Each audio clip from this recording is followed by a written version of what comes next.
nandito na kami sa taas ng falls at yan yung makikita nyo dito. Yan. Ganyan yung makikita nyo dito, guys. Yan. Yan. Oh, may bigyan ko. Yan.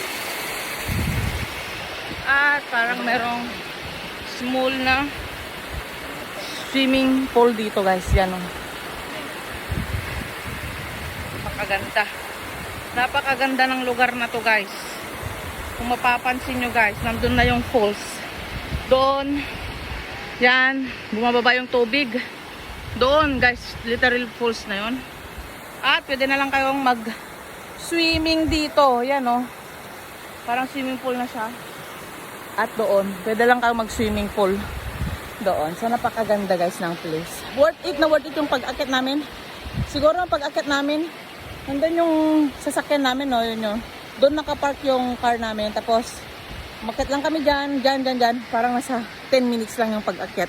Very worth it, guys. Kaya, punta na kayo dito, sa aming lugar.